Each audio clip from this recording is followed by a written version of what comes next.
Hello everyone, welcome back to my channel. In today's video, I thought it would be interesting to explore three concepts that I think, when they work in harmony, they create a painting that is both visually appealing and also has some emotional connotations for us. Those three concepts, in my mind, are firstly line. Secondly, it's the tone or value, and finally, it's color. So we have three things: line, tone, and color. What do I mean by line? The line, in my view, is essentially it's a skeleton of any painting. So it's, if we're doing a figure drawing or a figure painting, it's the gesture of that. If we're doing a landscape painting, it's the outline of the land in front of us. If we're doing an urban sketch, it's the silhouette of our environment. So the line is there to essentially jot down quick ideas of what it is that we're trying to communicate to our reviewers. So the line acts as a quick reference of what it is that we're going to be drawing, how we're going to be drawing it. We use the line to essentially place objects that we think need to be positioned in our sketch. It's essentially a quick visual alphabet of our drawing. So it's the fundamental structure. Oftentimes I use a sketchbook like this to do a quick line drawing of something that's in front of me, whether it's a landscape or it's a cityscape. Maybe it's a pose that I really enjoy, that I found interesting, or maybe it's a quick portrait sketch.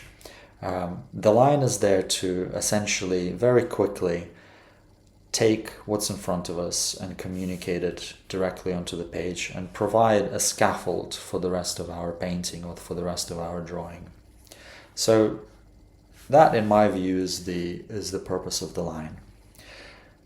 The second element is tone, or also known as value, and that's essentially how light or how dark something is on our page. Now, value is extremely important because if, let's say, we're watching television and we watch everything in color, if we turn the color off and we just watch everything in black and white, we will still be able to see and understand the picture in front of us. And that's because of value. That's because value gives us a sense of three-dimensionality. It tells us how this object that we're trying to capture, how is it positioned in space, and it also helps us define and describe the form of that object. So value is important. In art, value is used essentially for to create depth. So things that are in the distance, for example, the sky, can have lighter values compared to things that are in front of us, such as, in this case, this might be water, which will have darker values.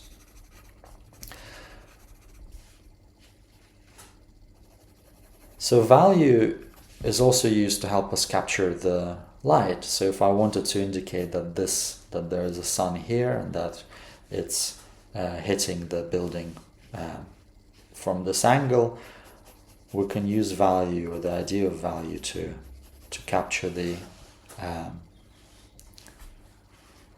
directionality of light.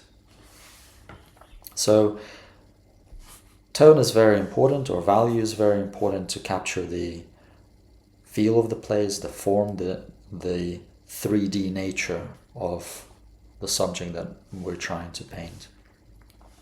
And finally, color is something that in my mind, can be used to express our emotions. So we can use gloomier colors, colder colors, warmer colors, contrasting colors to create drama in our painting. Color on its own, without tone, will not make the painting convincing. It will not create this idea of depth and the idea of form. But it is extremely helpful in communicating our emotion to the viewer. So these are the three components. We've got our line, that's the skeleton of our painting. Tone, that's the meat on the bones of the painting. And we have color, and that's the emotional front that the painting presents to its viewer. So essentially, we're building up our painting very much like we would build up a human being, from skeleton to muscle mass to emotions. So what I thought I would do next is use these three ideas to create a little sketch. So first of all, in this sketchbook, I'm going to create a line drawing. I'm then going to create a tonal drawing. So I'm going to take this line element and translate it using just one color and create a tonal drawing. And then I'm going to use my slightly larger watercolor sheet to create a color painting based on my line, my tone study, and hopefully you will see how I'm beginning to put these things together into a single painting. So let's get started. So the first thing I'll do is I'm going to create a fictional seascape, and I thought I'd add a little boat into the midground. So you can see I'm starting out with my line. I'm not thinking about value at this stage. I'm just thinking about placement, about composition, what sort of elements I'd like to capture in this drawing, and what sort of narrative I'm going to try and express as I paint this. So once I've established my composition, so you can see I've essentially just followed the rules of thirds. So I've got my horizon line there, my sea is going to be here, my sky is going to be here. I've then mentally divided my page into 1, 2, 3 thirds, and then I've placed my little boat into the leftmost third. Again, just to highlight the composition of the painting, or of the future painting. Now I'm going to start thinking about value. So when I think about value, I think about my midtones and I think about my darkest darks. So in this case, I'm just going to try and use 3 values. So my 0, 1, and 2. So my 0 is going to be my lightest light, 2 is going to be my darkest dark, and 1 is going to be my midtone. So I'm going to put the sky in the distance, I'm going to put it into the midtones.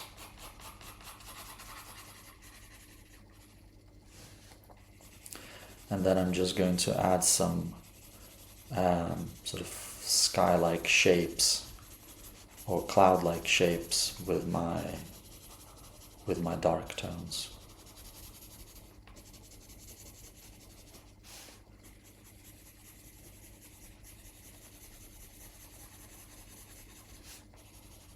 So something like that.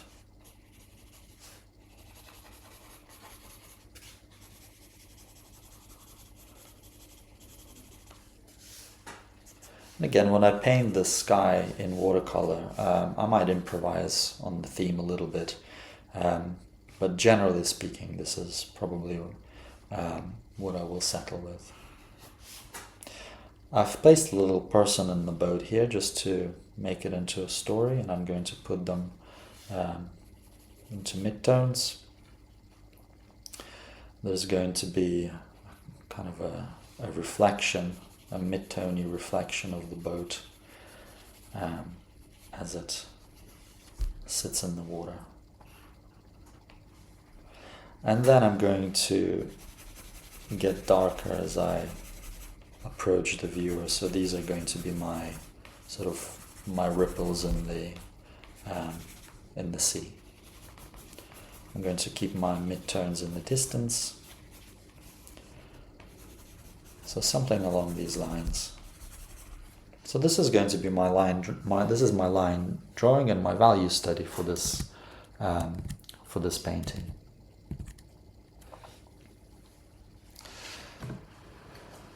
Now the next thing I'm going to do is turn it into a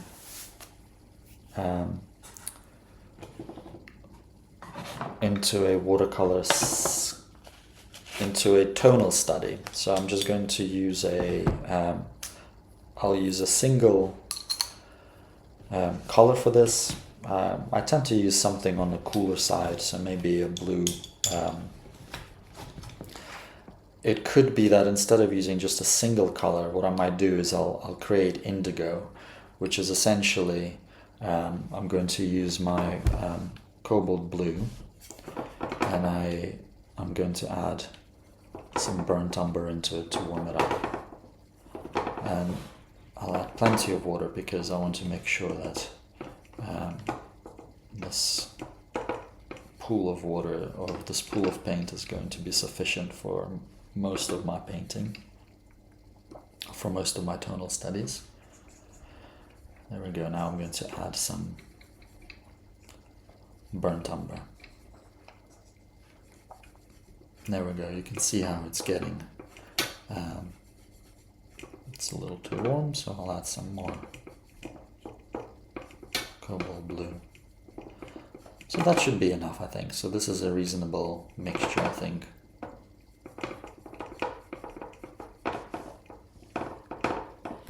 So first thing I'm going to do is lay down my midtones, because in watercolors we paint from light to dark. I'm also going to be conscious about leaving some spaces white on my paper, just to make sure that these clouds get captured sufficiently. So I'm just leaving some extra white spaces in this study. And then I've drawn my horizon line here. Maybe I should have drawn it a little bit higher. Then I'm going to take it down and draw the water as well. So essentially these are all my midtones on the page. Now I'm going to be adding more tone into the mixture. So I'm following my my plan on this side. So I'm adding some darker tone here.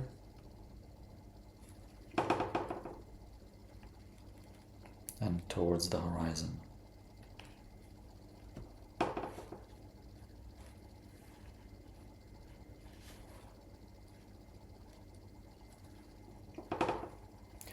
The same thing here. I'm going to add some darker tone as I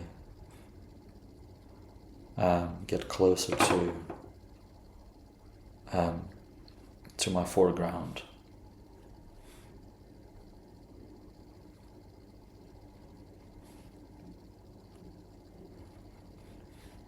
You can see I'm using a fairly large brush for this, so I'm not interested in the details at the minute. What I am interested in the general feeling and impression of this value study. And again, I'm doing it in my sketchbook, so I'm not precious at all about whether it looks nice. It's more about my planning. How do I plan for a slightly larger painting?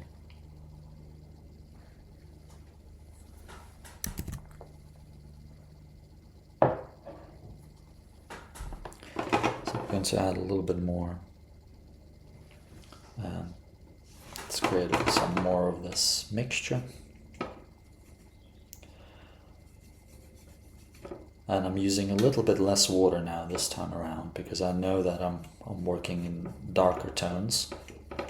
So I'm using less water, more pigment, and this should give me some nice values to play with. And all this is at the minute is just that. I'm playing with color. This is mostly wet into wet, so I don't know exactly how things are going to turn out. But I'm letting the watercolor do its thing and enjoy the process.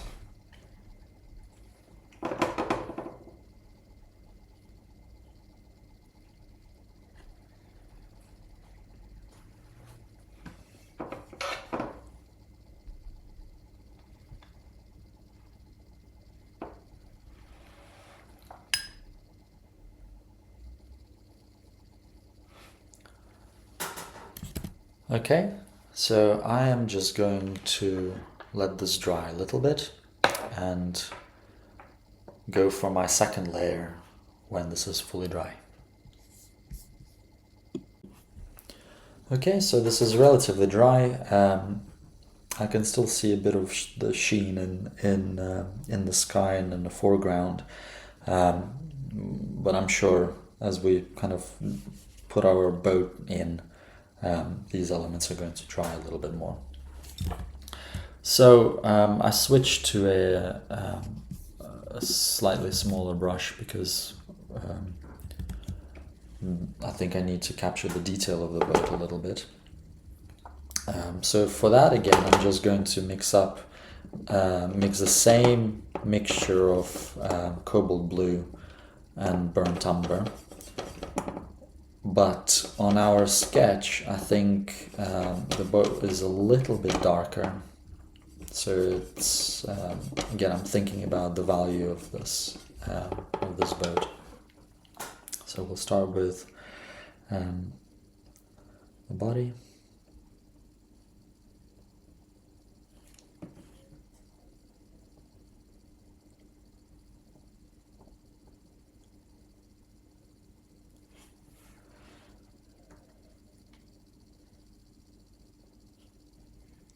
You can see that it's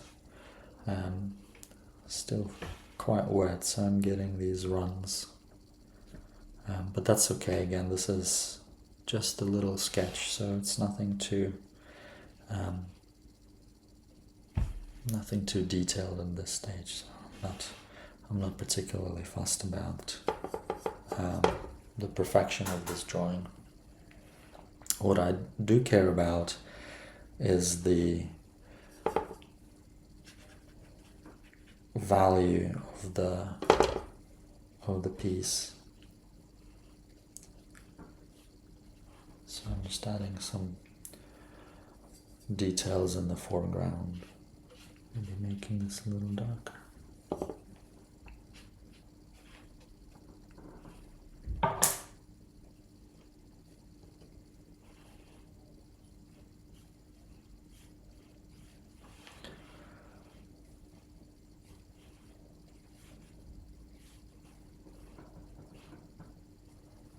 Okay, so something along these lines. I do want, I think, to be even darker with the boat. So I'm just going to use a little bit of ink here to add some darker themes into the mix.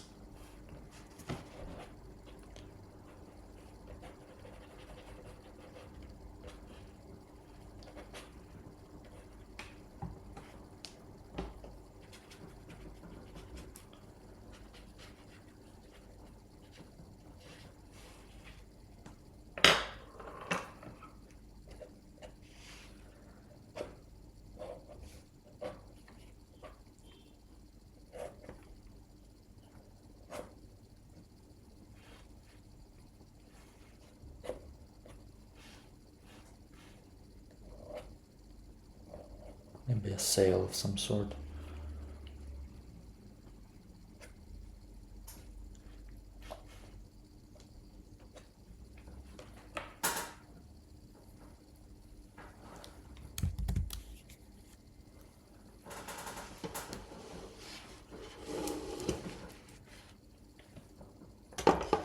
Hopefully you can see that.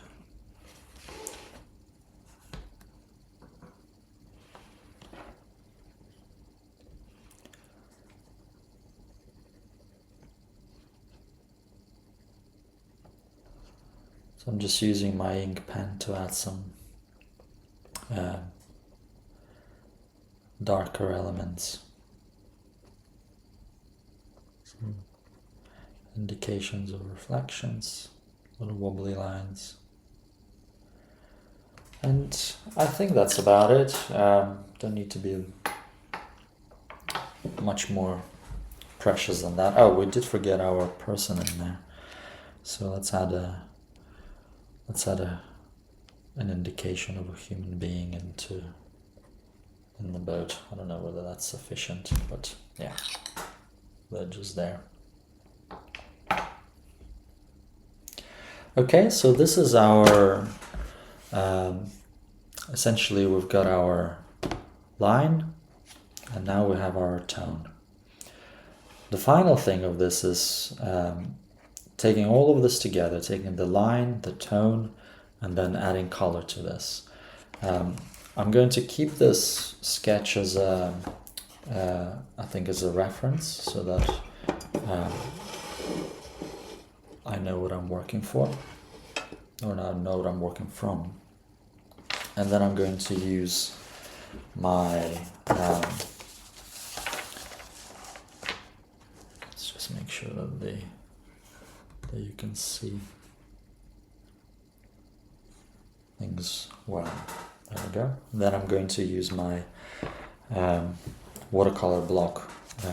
This is an A5 piece of watercolor. It's rough, by Arch. So let's put it all together. So we're starting with our horizon, and then we're going to add our boat. I'm going to add our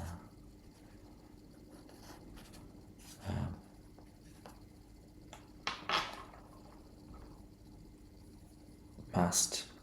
Now what I'm going to do now is I'm going to create I think a relatively warm mixture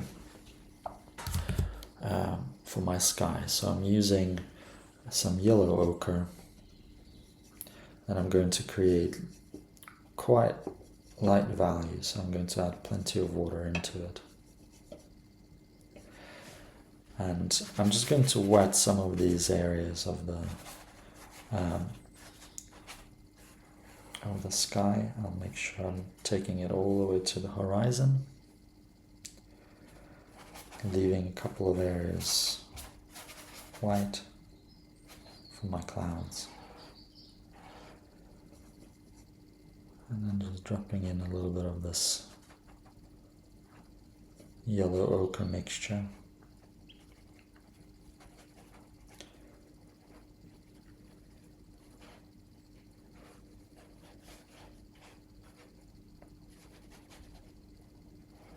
So I'm going to reuse the same combination of cobalt blue and burnt umber for my slightly darker skies.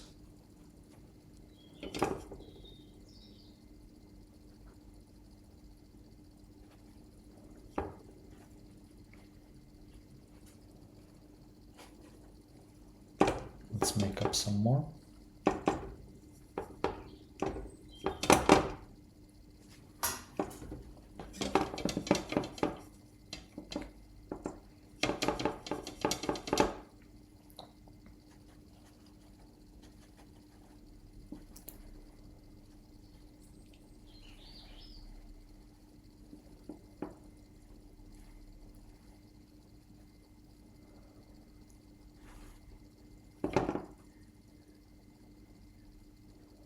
I like to place, to create drama by adding my darkest darks next to my lightest lights.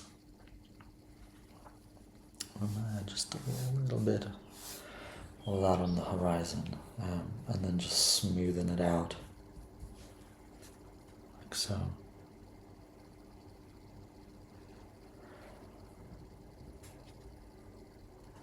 Okay. Now we're going to replicate that in the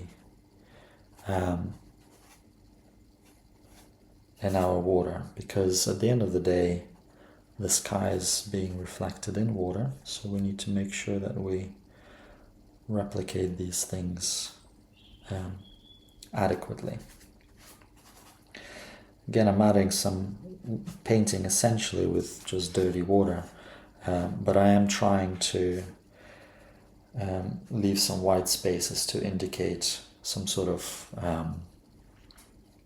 some sort of shine on the water itself.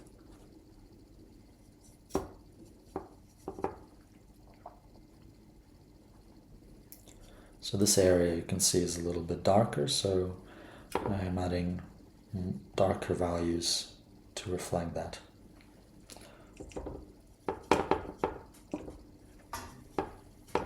So far we're being quite minimalistic with our palette, with our colors, and to be fair, that's my preference. Many artists enjoy using much bolder colors, and I think that's where this idea of color is wonderful, because we can create all sorts of and communicate all sorts of emotions using that kind of approach. I enjoy the calm of the watercolor, so I use calmer tones. I don't introduce too many loud colors unless the painting sort of calls for it. But again, to each their own. There's no right or wrong when it comes to color. I think it's all about what you think tells the best story. Okay, so I'm going to let this dry properly this time, because I would like to add some hard edges into my clouds. Okay, so this is relatively dry. I think it's sufficiently dry for us to then now create some hard edges. What I've done is I just mixed up a even darker color. This is my French ultramarine with burnt umber, and I'd like to kind of bring a moody cloud across this way. I want to keep this area light. So again, if we reflect on our value study, the boat and the sail against this light background, that's the contrast that I'm looking for.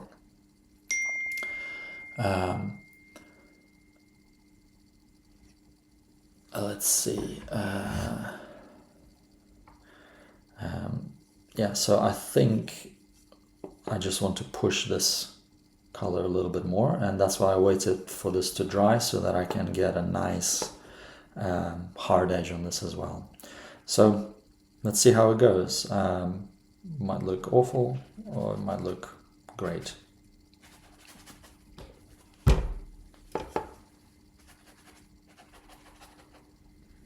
So just a really moody atmosphere on the horizon. So one of these storms that are essentially promising nothing good is going to come of them.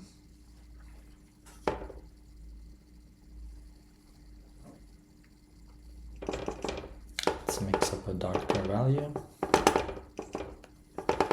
Some more. I think with these sorts of things you can't go too dark. In fact, the darker the better, because this is what is going to bring out the most light. So we have an area of light that's sort of trying to fight its way through, and then we've got our dark, menacing cloud swooping, making its way into the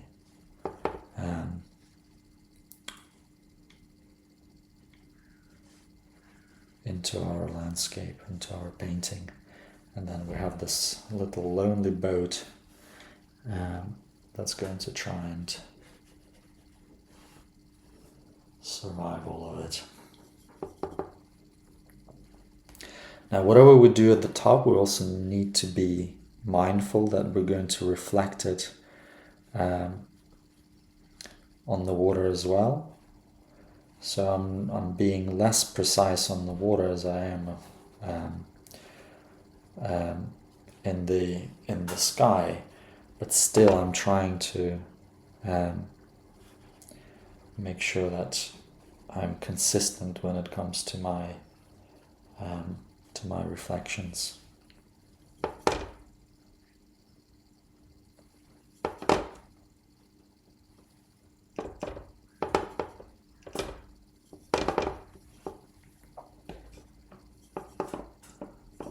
So again, a mixture of ultramarine and burnt umber.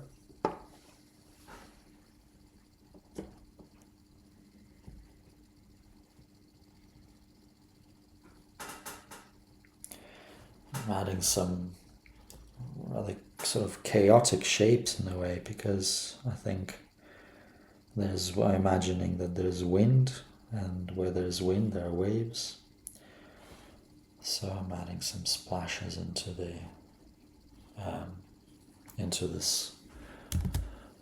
sea.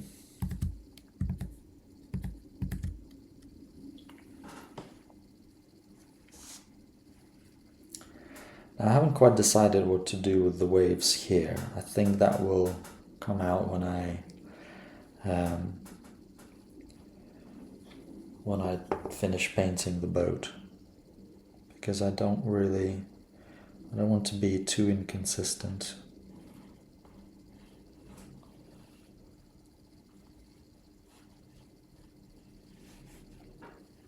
Some waves in the distance.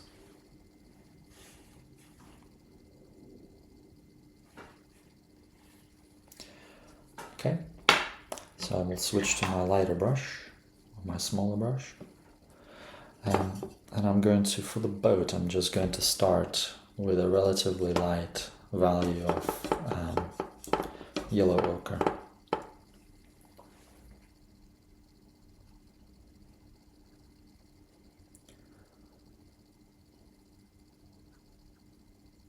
And add that yellow ochre into the reflection here as well. And then I'm going to start getting darker, so adding my French ultramarine and burnt umber mixture.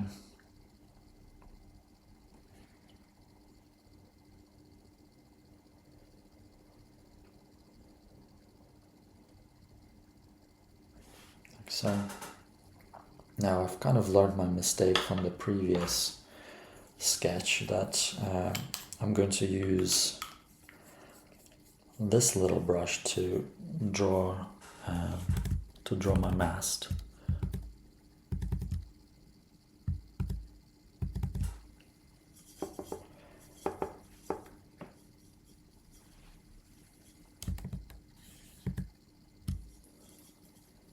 It's a cool little brush because it's got a really pointy tip, but I can make some interesting shapes with it. Now, I'm right-handed, so I want to make I'm going to turn this painting on the side, and I'll, with a single confidence stroke, putting my mast in. There we are.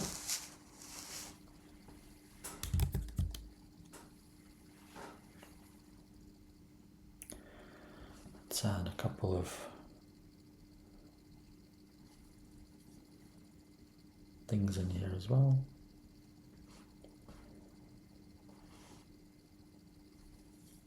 And let's reflect this mast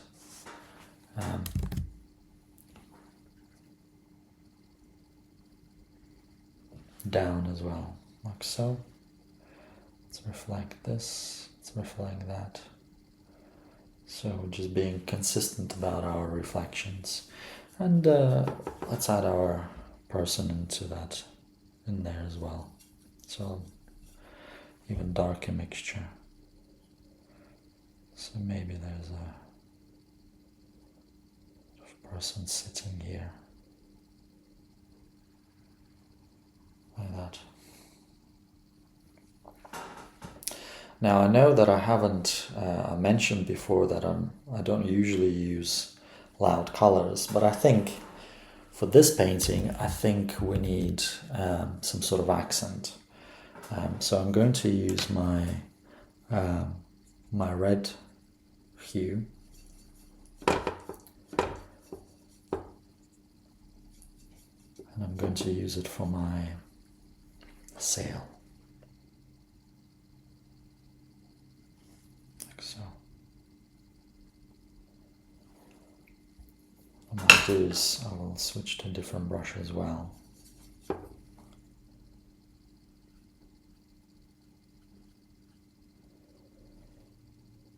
Yeah. Let's be consistent with shadows, so maybe darker shadows towards the bottom. And we also need to be consistent with our reflections. So something like that.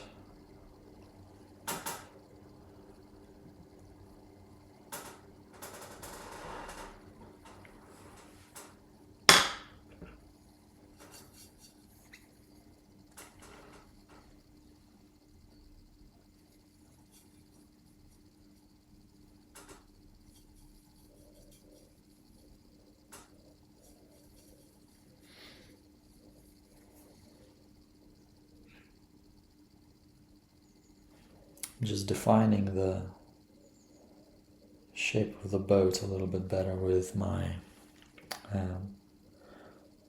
the smaller brush.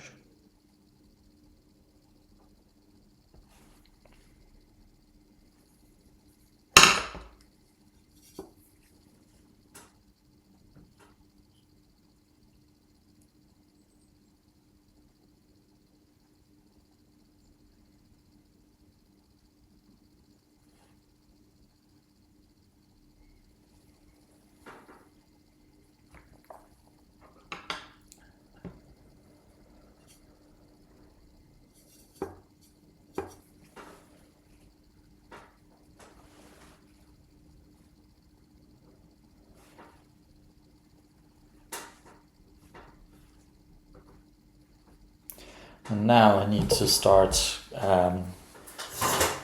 doing some improvisations around the waves. So generally this side is lighter, so I'm going to use lighter values for these waves, and I'm going to connect it all into the right hand side, because again at the minute the right hand side and the left hand side they aren't really chatting too much, and I think that's because there's a kind of a disconnect. The mood is disconnected. On this side we have this turbulent mood, on this side we've got a fairly calm mood, and we need to create a transition between the two, otherwise it becomes a little bit disconnected.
going to switch now to a larger brush so that I can be a little bit more expressionist with my brush strokes.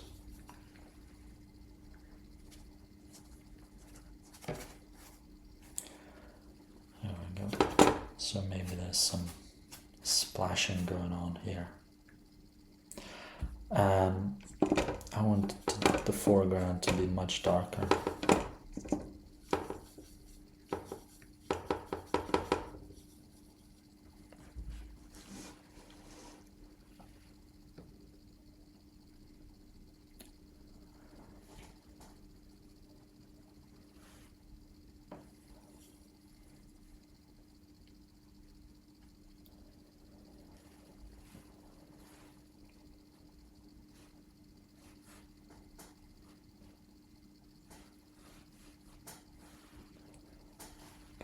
Up.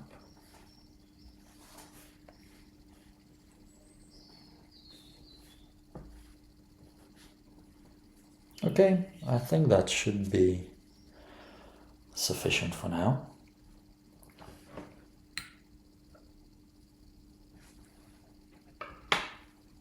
Good, so let's recap. So today we looked at 3 essential components of a painting, and I've tried to kind of summarize them in practice. So the first component is the line, the second component is tone or value, and then the third component is color. So again, the line is essentially the skeleton upon which we build everything else.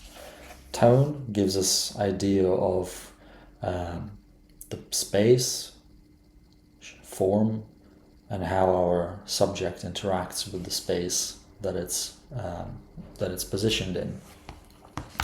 And then color gives us this idea of mood and emotion.